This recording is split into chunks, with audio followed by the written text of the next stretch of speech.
Hello, I'm Archie Luxury and welcome to the program. Today I'd like to talk about Rolex Daytona versus Breguet Type 20 chronograph. Now, I gotta say this to you. You know, if you want any proof that the average person is a complete fuckwit, is a complete fucking moron, you could look at this example I'm about to bring up. What would you rather have? A pre-owned Rolex Daytona, which is a great watch, or a pre-owned Breguet Type 20 Transatlantic or Erenvale?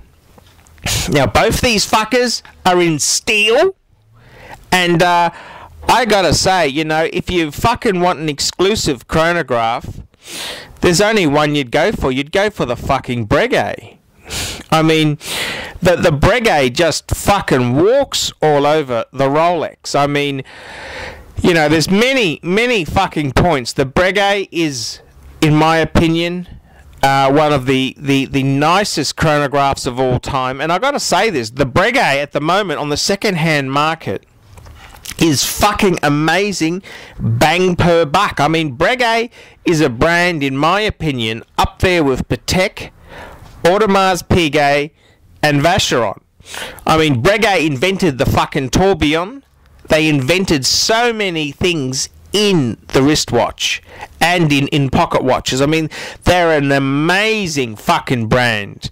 You know, Breguet's had customers like Winston Churchill, Napoleon Bonaparte, you know, just fucking heaps and heaps of fucking famous individuals. And I mean, Breguet itself, you know, it's one of the all-time greats. And I mean, look, I love the Rolex Daytona. The Rolex Daytona is a great piece, but fuck, which would you prefer?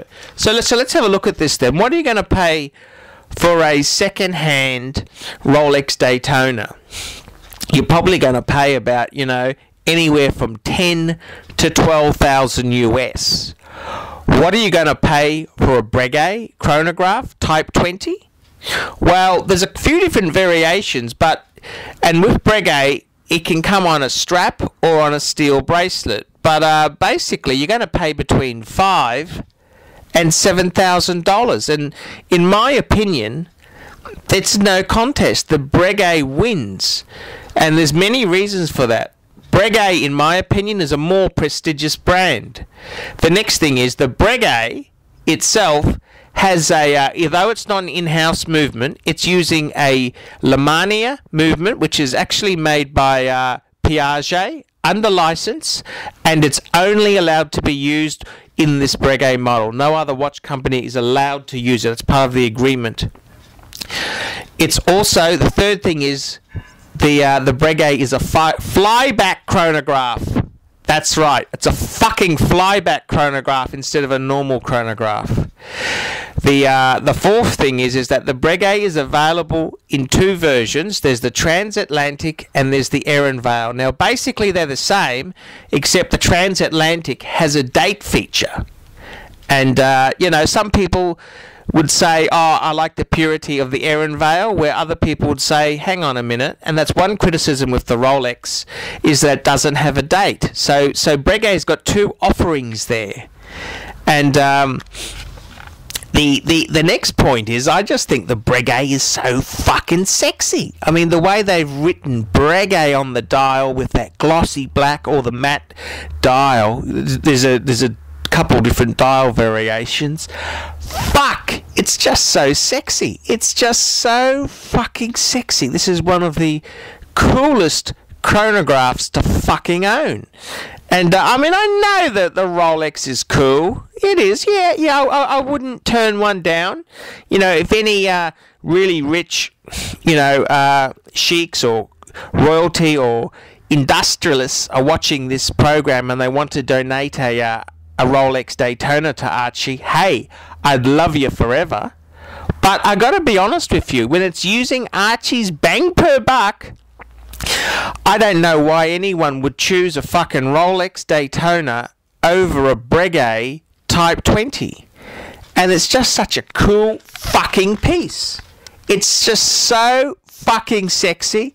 It's so fucking classy. I mean, you own a Breguet.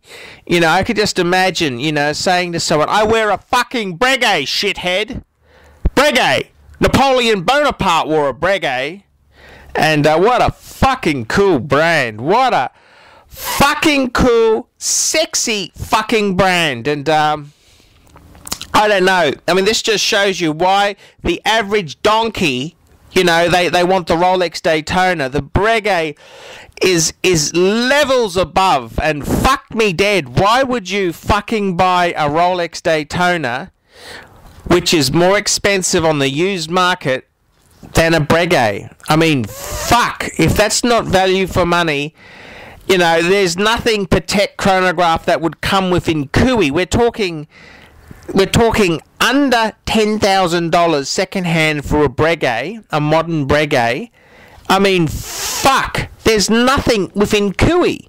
And it's a great brand, great tradition, and I don't know what to say. I mean, fuck me dead. There's no reason in the world I could see why anyone would buy a Rolex over the Breguet. The only thing is, a lot of people don't know the Breguet brand because they're fucking common as shit. That's what it is. They're common as fucking shit. I'm Archie Luxury. Tell me what you think.